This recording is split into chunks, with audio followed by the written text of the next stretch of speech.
Vamos lá, galera, começar mais um Mesa de Sócio, onde a gente mostra todo o filme, não só a realidade, com a foto feliz no final, né? E a gente está aqui com uma pessoa super especial, porque ela navega em vários mundos diferentes. Ela trabalha no mercado de cripto, blockchain, de wealth e também de vinícola. João, seja muito bem-vindo aqui, obrigado por estar com a gente. Obrigado, Samir, pelo convite. É um prazer estar aqui com vocês. João, e para a gente começar, quem é o João na pessoa física? Cara, o João ele é um pai de família apaixonado pelos filhos e ele é um empreendedor com sede de entregar excelência para os meus clientes. Que bacana. E me conta um pouquinho, né? Você navega nesses três mundos diferentes. Como que começou cada um? Cara, a história ela se conecta nos três aspectos. Em 2017, eu trabalhava num family office como analista de ações. O meu sócio Paulo trabalhava num FDIC e eu tive a demanda de um cliente para fazer uma transação imobiliária e essa transação ia ser paga em bitcoins.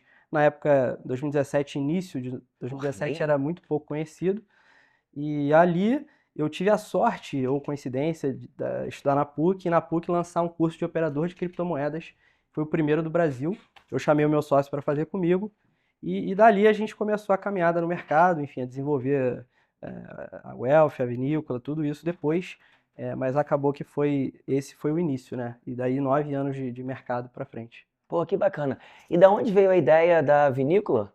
A vinícola nasceu, cara. Na verdade, o meu pai ele já é um apaixonado por vinho, trabalha no mercado imobiliário há mais de 50 anos, já entregou diversos empreendimentos com muita excelência e sempre foi um apaixonado por vinho. Numa viagem à Itália, a gente conheceu a cultura dos borgos italianos, a gente ficou apaixonado naquilo, né? A gente alugou um para a família, são 5 filhos, 7 netos, então a gente ficou ali hospedado, circundado de vinhedos. E a gente quis trazer essa ideia aqui para o Rio. E o timing disso também foi muito certinho. A gente conseguiu uma área que foi oferecida para nós de um amigo, em Areal, que era uma cidade que a gente ignorava, um município que não tinha muito atrativo imobiliário. Ali a gente conheceu essa área maravilhosa e conseguiu implantar essa ideia pelo momento positivo, né, de juros baixos também. Ali em 2021, a super demanda por imóveis em Serra, então a gente conseguiu, né, dar esse start aí nessa vinícola depois de 2019, como começou o plantio das uvas, e 2021 começou o empreendimento. Eu admiro pra caramba a turma que acaba investindo em vinícola, né? Porque é uma coisa diferente, né? Você está construindo um negócio para colher daqui a 5, 10 anos, né? Assim, para você começar a ter um resultado positivo, né? Cara, a gente começou, a primeira safra, ela deu 1.100 garrafas, para você ter uma ideia, em 2021. A segunda safra deu algo em torno de 3.000. Hoje a gente vai para a sexta safra e a gente tem uma expectativa de 35 a 40 mil garrafas. Então é isso que você falou, né? Uma coisa de mais longo prazo, mas que tem um crescimento bem interessante. O nosso enoturismo recebe ali 1.600 pessoas por mês, que consomem de 18 a 20 mil garrafas por ano. Que bacana. E só para a gente clarear aqui um pouquinho, né? Porque são várias empresas, só para a gente ficar mais claro aqui. A Almex é a parte de cripto, a Algo Finance é a parte De gestão tradicional, de né, gestão de mercado tradicional. tradicional, e a Azul, que é uma holding familiar, que é responsável pelo Borgo Delvino, que, né, é uma incorporadora Chama Azul imobiliária. a holding? Sim. É por causa da vinícola de Mendoza? Não, nada a ver. Não, não, não. Tem uma vinícola bacana chamada Eu não Azul, conheço essa, eu não conheço. que ela é mais diferente assim, porque ela é uma vinícola mais animada, sabe? As pessoas vão pra lá fazer despedida, de solteiro, tem som, é um negócio super bacana Legal. assim. Você gosta de vinho, então, bastante, você já foi. Tô apaixonado, Legal, cara. gosto até demais, mas muito bom. E cara, vamos começar por esse mercado assim de cripto, de tokenização, que é um negócio que eu acredito muito. E às vezes eu sinto que o negócio ainda não decolou. Eu queria só saber a sua opinião. Por que você acha que a tokenização ainda não decolou aqui no Brasil? Cara, eu vejo a tokenização hoje no Brasil como uma eficiência de back-office e não como uma criação de valor para o investidor. Porque o ativo ali, ele não nasce na blockchain, ele só está espelhado nela. Isso eu acho que, para você ter uma ideia dos números, né, o RWA no Brasil hoje é em torno de 6 bi de reais. Em janeiro desse ano era em torno de 1,5 bi. De janeiro do ano passado era 120 milhões. Então a gente já teve um crescimento relevante, mas esses 6 bi representam 1% apenas do que foi emitido em dívida pela Ambima no ano passado. E eu acho que esse mercado não decolou porque ele não tem um arcabouço regulatório específico, né? Não existe uma lei de token no Brasil. O mercado opera ali via CVM 88 e as emissões também são muito concentradas, né? Pouquíssimos players são responsáveis por esses 6 bi que eu comentei. E o custo e o ganho para o cliente, né, via CVM 160, por exemplo, ainda é o mesmo de você comprar essa dívida nos meios tradicionais, porque não tem uma eficiência ali e você então não tem uma vantagem competitiva para esse tipo de instrumento. Então acho que esses fatores ainda estão travando a decolagem desse mercado aqui, mas que eu também acredito bastante. Porque quando a gente olha, né, e pensa nesse mercado evoluído, cara, é impressionante o número de coisas que a gente pode fazer, né? Eu gosto muito de dar um exemplo para as pessoas, que é o seguinte, né, de você fracionar a venda do seu imóvel. Se você quiser fazer isso para umas 50 pessoas, é impossível você fazer isso, né? E a tokenização pode, né, tirar esse cadeado e deixar as coisas muito mais fáceis, né? Então, eu sei, na minha cabeça eu sinto também que eu acho que os bancos, se eles entrassem, os bancos tradicionais entrassem forte nesse mercado, ia talvez dar segurança para o investidor de conhecer coisas novas. Você acha que faz sentido? Com certeza. Até eu acho o imóvel até o aspecto mais complicado disso, porque o registro cartorial ainda é muito soberano, né? Então, para a gente quebrar esse paradigma, teria que ter uma entrada dos bancos, né, de players grandes, para poder fazer sentido. Tá? E pensando na parte de cripto, a gente viveu aí uma volatilidade grande, né? Mas tomou umas porradas nos últimos anos. O que você acha que está acontecendo nesse mercado também para ele não estar decolando como a gente imaginava, né? Porque todo mundo falava que quando o Trump entrasse, né, ele ia abrir muito esse mercado, e realmente aconteceu no início, mas depois a gente teve uma queda e uma estabilização. No aspecto regulatório, a gente andou muito, né, nos Estados Unidos com a entrada do Trump e tal, mas eu acho que hoje cripto perdeu muito espaço para a inteligência artificial, né? Os investidores buscando aí uma empresa de IA para investir. Junho desse ano a gente teve a saída de 4 bi de dólar dos ETFs de cripto, que foi recorde. Então acho que esse momento ruim deve-se muito a essa narrativa forte de inteligência artificial. E a geopolítica é um pouco conturbada, né? Cripto está sempre na ponta máxima ali da curva de risco, então acaba sofrendo um pouco também. Eu acredito que o próximo ciclo de alta vai ser mais forte do que o anterior, porque a gente vai ter o regulatório muito mais consolidado e taxas de juros menores, inflação menor nos Estados Unidos, e isso tudo vai fomentar um ciclo muito mais forte do que a gente viu em 23 e 24. E você acredita que para essa parte de cripto dar certo, ela precisa melhorar e continuar sendo regulada em todos os países, ou ao contrário? Não, eu acho que a regulação ela traz força e robustez para o mercado. Sou a favor de regulamentar, assim, de forma, claro, que não sufoque o mercado, né? Mas eu sou a favor. Que bacana. Porque eu vejo aqui, né, a turma aqui, a gente trabalha com tokenização, com emissão de dívida, a gente incentiva pra caramba aqui, né, ter um percentualzinho pequeno em cripto, mas eu sinto que, assim, falta um trabalho educacional, sabe? Eu me recordo muito quando eu comecei na XP, que eu abri o escritório há 13 anos atrás, você ia falar com as pessoas, ninguém conhecia a XP, sabe? É uma piadinha que a gente sempre faz, que é verdade. O pessoal perguntava se a empresa era do Ike Batista, a gente tinha que explicar, não. O X do Ike Batista é no final, da XP é no início, né? E eu lembro que a gente fazia muito trabalho educacional. Era todo dia palestra, aprenda a investir na bolsa, aprenda a diversificar seu patrimônio, aprenda, sei lá, cheio de aprenda para tudo quanto é lugar. E eu sinto que quando eu vou para cripto, blockchain, tokenização hoje, eu vejo um negócio muito nichado, sabe? É aquela galera que ama e só trata daquilo. E eu acho que a gente precisava fazer um trabalho educacional na turma mais nova para as pessoas incorporarem isso para a gente colher frutos daqui a alguns anos. Cara, eu concordo com a sua visão. Inclusive, a gente tem essa veia educacional desde o início, né? O nosso research é muito qualificado e a gente sempre participa de eventos, né? A gente participou do Smart Summit, onde a gente conheceu vocês. É, num mercado que ainda é muito mal visto no Brasil e precisa de credibilidade, essa é a forma de você quebrar isso, né? Educação. A gente tem todas as ferramentas, a gente tem inclusive curso para assessor de investimento, a gente faz vários web summits, eu acho que a gente pode fazer uma parceria legal nisso também.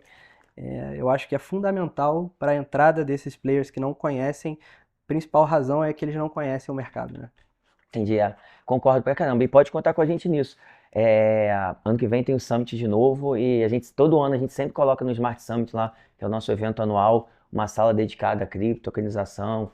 É muito bacana. E agora, voltando um pouco assim para o João na vida profissional, Como que você administra, quanto tempo você gasta em cada dessas empresas? Se você pudesse dividir o seu tempo ali, qual o tempo de dedicação em cada CNPJ? Cara, se eu tivesse que me dividir ali, eu teria um problema, assim, a gente conseguiu encontrar pessoas muito capacitadas que têm poder de mandato dentro da empresa e para poder otimizar o meu tempo, eu acabo focando muito tempo na Almex, na alocação dos clientes, que eu acho que é o principal, né, na minha opinião, né, que eu aloco mais tempo. E assim, a gente consegue dividir ali com essas outras pessoas esse tempo aí que se eu tivesse que fazer sozinho, Sozinho. teria um E problema. lá na Almex, qual é o ticket mínimo para um investidor procurar vocês? Cara, a gente busca ali investidores de alta renda que procuram expor a cripto um percentual da carteira, né, que geralmente varia de 1 a 3%. Eu acho que até pouco para esse potencial que esse mercado tem. A gente busca alocar esse cliente aí dentro do mercado. E quantas pessoas tem lá na empresa hoje? Hoje somos, né, eu e meu sócio e 10 colaboradores, né? A gente tem uma estrutura bem enxuta, é isso que trabalha dentro da empresa. Agora, para a parte da corretora, a gente tem uma equipe terceirizada que trabalha ali on demand para atender os sistemas e fazer as E qual a modificações. diferença da parte da Almex para a corretora? Cara, a Almex, ela é uma gestora CVM e a Almex Exchange é uma corretora de criptomoeda já em processo de autorização PSAV do Banco Central. É que o Banco Central emitiu essas resoluções esse ano, com prazo até outubro, É outubro ou novembro, é né? É outubro outubro. de protocolo. Então, quem já está posicionado nisso, cria um diferencial bem interessante, que é o nosso caso. O Banco Central prevê até 3 anos para novas autorizações, então como a gente já está dentro do processo, isso dá uma vantagem legal para a gente. Pô, que legal. Então você entende, né? Porque você acabou de dizer que essa parte regulada pode acabar ajudando, né? Porque acho que também dá uma segurança para o investidor. Você acha que a gente pode ter um novo marco a partir de outubro, novembro, quando isso começar operacionalmente a Com funcionar? certeza, eu acho que isso, né, até o capital social mínimo para integralizar foi colocado um crivo bem alto, eu acho que vai limitar muito o número de empresas que participarão de forma regulada desse mercado. E, cara, deve ser uma fortuna para você criar a questão de proteção no exchange, né? Porque a gente viu, infelizmente, né, empresas gigantes tendo problema. Cara, isso é um ponto importantíssimo, né? Então vamos lá, quais camadas de proteção a gente utiliza, né? A gente tem a custódia da Fireblocks, que é o que tem de melhor no mercado, permite que a gente crie políticas de transação, onde cada transação é aprovada por multi-assinaturas. A gente pode criar listas de endereços confiáveis para evitar saques indevidos e principalmente o modelo de segregação patrimonial, que foi onde a FTX em 2022 falhou e provocou a maior quebra do mercado cripto, né? Então a maior perda do mercado não foi questão de preço em si, foi uma questão de operação. Então, essas camadas de proteção a gente oferece, além do nosso operacional, a gente tem comitê de investimento, né, da parte de gestão e a checagem do sistema da corretora 24 horas por dia. O arcabouço regulatório do Banco Central, a 522, ela passou para as PESAVs basicamente toda a responsabilidade que uma instituição financeira tem.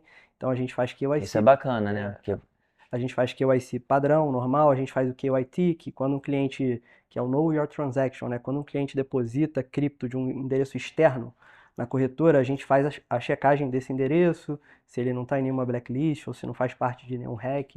Então tudo isso dá uma camada de proteção para o investidor bem, bem interessante. que bacana. Quantos exchanges tem no Brasil hoje que você acredita que vão estar reguladas? Tem ideia?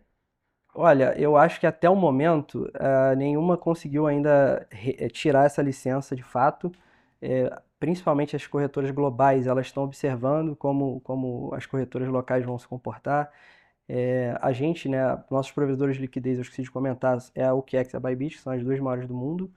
Então a gente, né, conversa muito com eles sobre isso. Cara, eu acho que vai ficar muito reduzido, assim, eu diria que 5 a 10 corretoras estão preparadas para isso, assim, no Brasil hoje. Interessante. E você acha que, pensando assim nessas globais, né?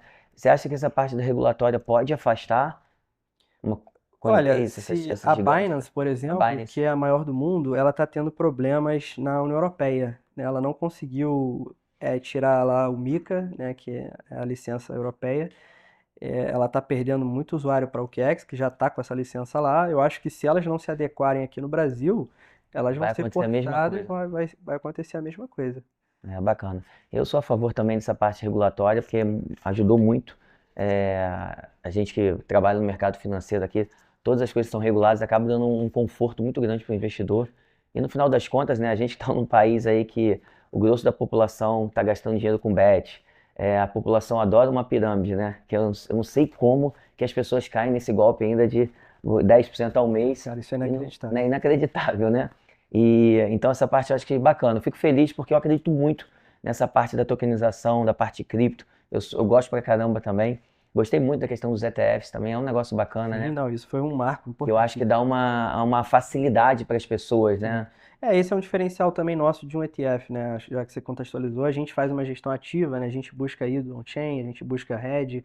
O ETF é uma ferramenta excelente para o cara se expor de forma simples. Isso trouxe muito capital, né? Inclusive os da BlackRock foram o maior sucesso da empresa de AUM, né? No menor tempo.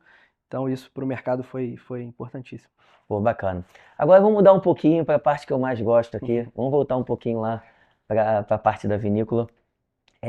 Vocês têm algum sócio lá ou é 100% da família? Sim, não, o Borgo é 100% da família, né? A empresa, E o hotel também? o hotel também.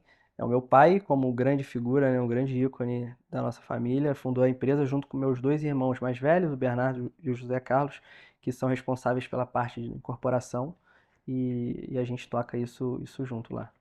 E hoje você acredita que lá Areal, onde é a vinícola, vai se tornar um futuro Vale dos Vinhedos lá? Cara, sem dúvida, eu posso te dizer, pelo que eu tô vendo, não o que a gente já fez, porque nós fomos pioneiros, mas o que está sendo feito ao redor.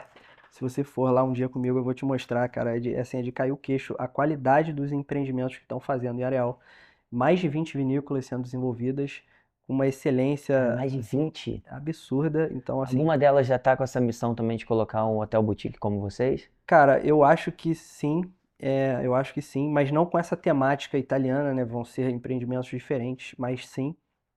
E tem grandes empresários, o Medina, do Rock in Rio, está fazendo uma vinícola até ao lado da nossa, ali do Borgo. Ele vai desenvolver um museu do vinho, vai promover um turismo de qualidade. E, cara, o enoturismo, ele é um turismo muito legal, né? Assim, a pessoa vai, fica o final de semana, consome vinho, vai com a família. Diferente de um turismo, assim, por exemplo, o cara vai ver um jogo, o Libertadores, o cara vai nem dorme na cidade, volta. Então, assim, eu acho que tem uma grande possibilidade de alavancar o resto da economia da região, sem dúvida nenhuma. Que bacana, eu vou adorar poder viajar para cá em vez de pegar avião para ir lá pro Vale Pô, dos tá Vinhedos. super convidado. A hora que você quiser, a gente. Não, tá prometido, tá gravado aqui, a gente vai lá E eu visitar tô junto. devendo 2 garrafas aí pra vocês, já que eu comentei. Fechado, combinado. E eu pensando assim, o que que você acha que falta, né? Você já falou que tem possíveis 20 vinícolas. Você acha que falta a prefeitura está apoiando? Você acha que falta alguma coisa para esse processo andar mais rápido? Porque eu fico muito, é uma coisa que me incomoda muito no Brasil, principalmente aqui no Rio de Janeiro, e eu acho que lá na Serra a gente vive menos isso, que é a questão da insegurança, né?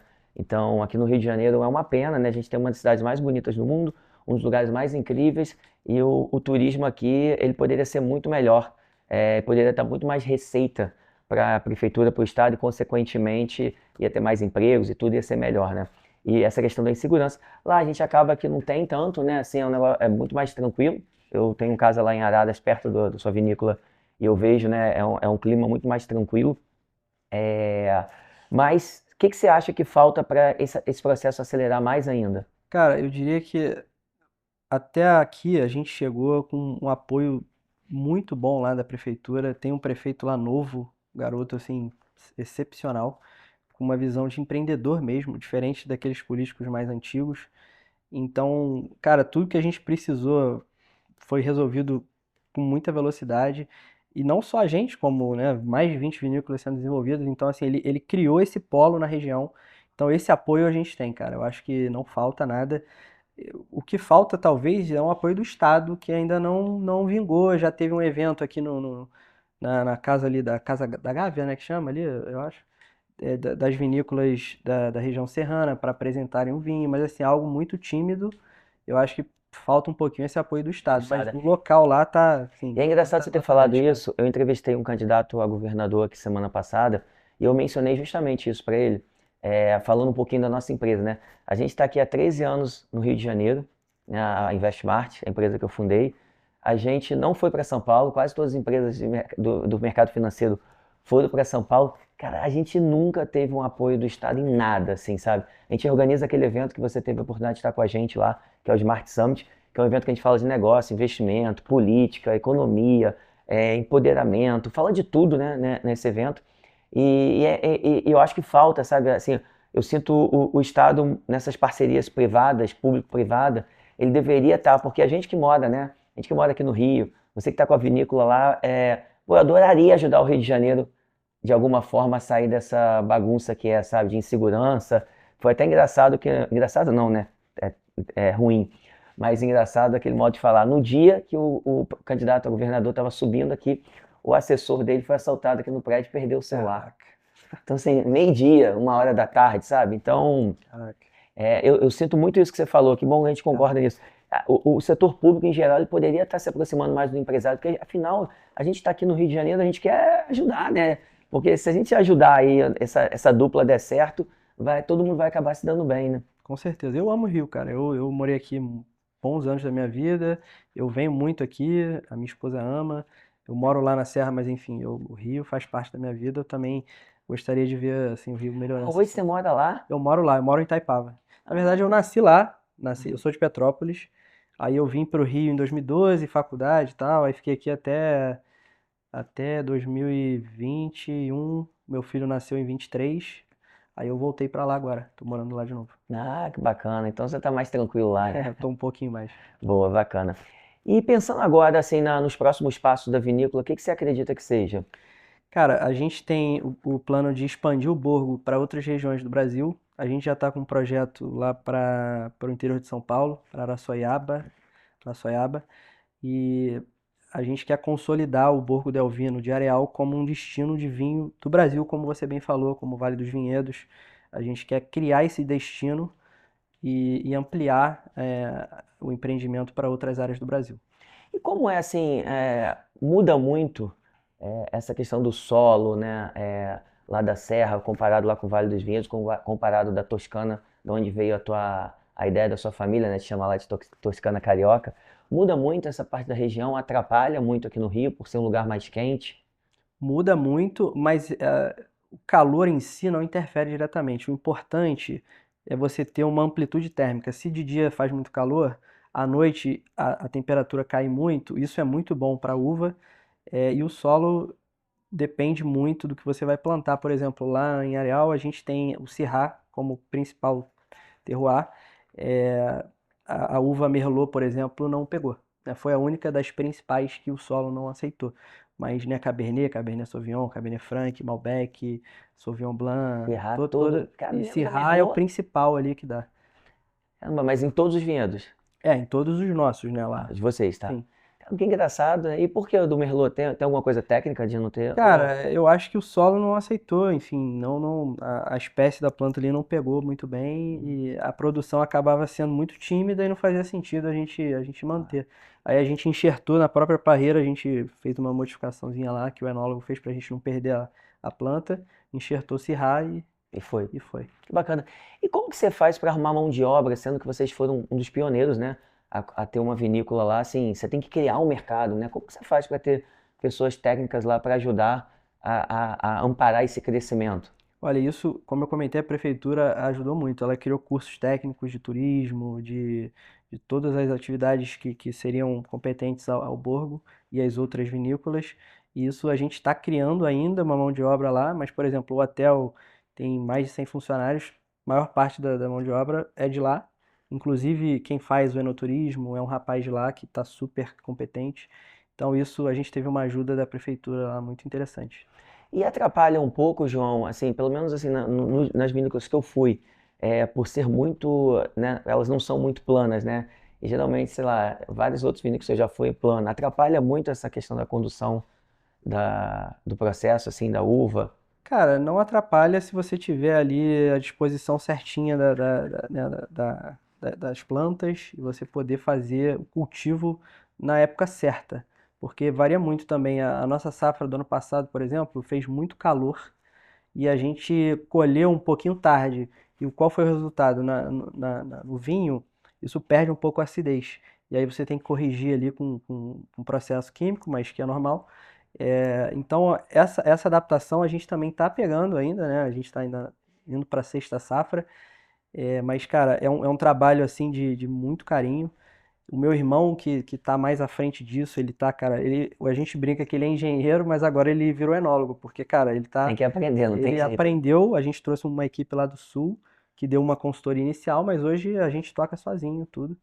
E esses detalhes, cara, importam muito. Quando você vai colher, como você vai fazer. A gente usa a técnica da dupla poda, que a gente acaba colhendo no mesmo calendário europeu, mas quando a uva dá a primeira brotação, a gente corta e joga fora. E aí isso estressa a uva para ela pegar mais nutriente do solo e aí concentrar mais açúcar na uva e depois dar um vinho de mais qualidade. Pô, que bacana. Tem um negócio que eu não te contei.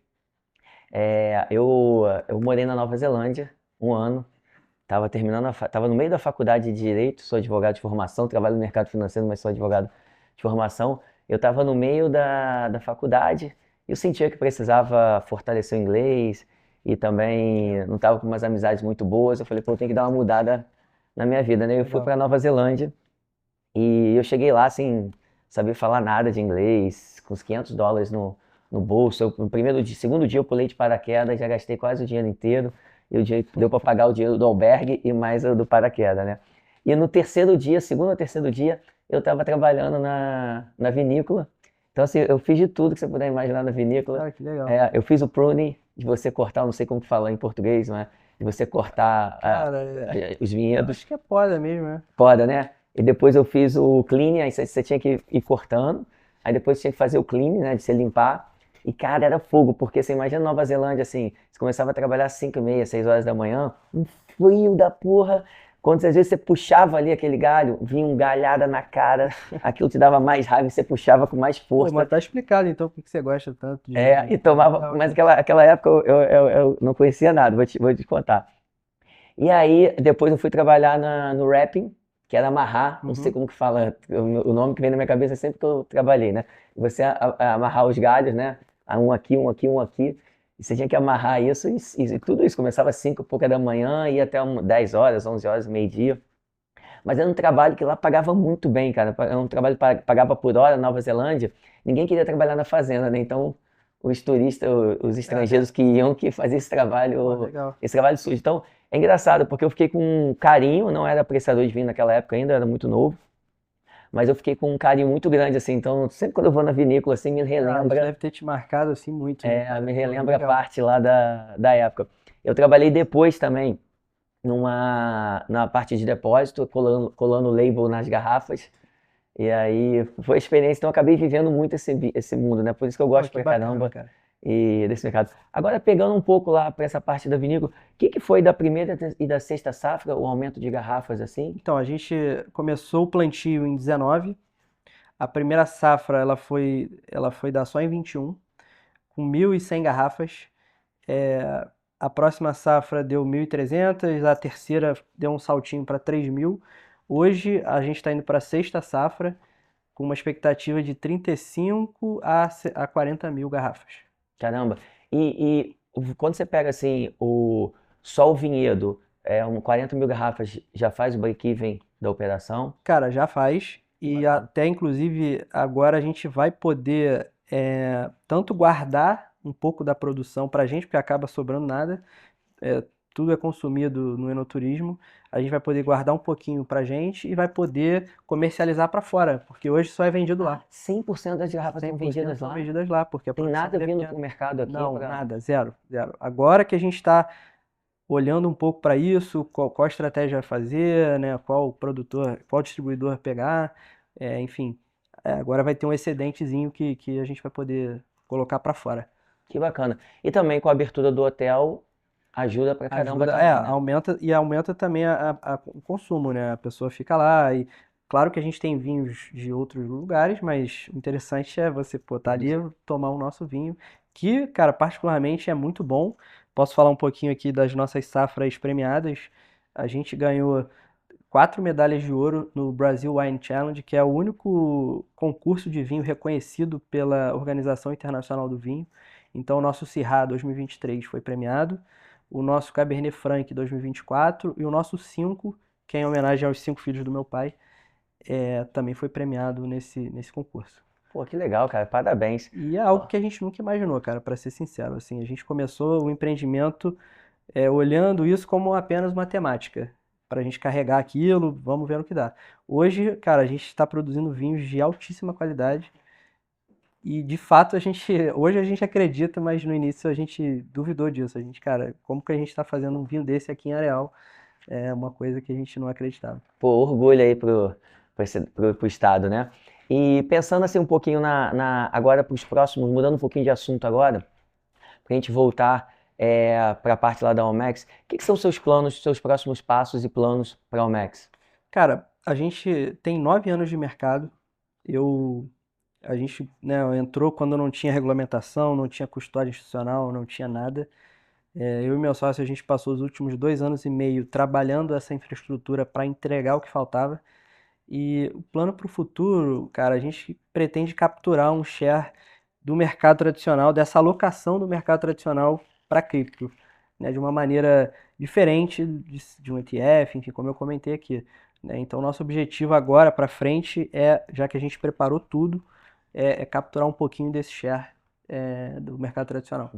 E a exchange de vocês, ela vai ter produtos tipo de renda fixa tokenizados também? Sim, a gente pode ofertar tanto produtos de staking, né, que são nativos de cripto, quanto produtos de RWA, né, de ativos do mundo real, onde você... Porque esses ativos acabam que entra mais na cabeça do investidor, né? Até ele ter essa parte educacional, obviamente não se compara ali a um CDB, né, de risco zero, mas Sim. ele entende um produto mais de renda fixa ali, acho que entra na cabeça do cliente. É mais fácil dele aceitar do que você entregar uma cripto nativa para ele, né? Eu acho que faz muito sentido.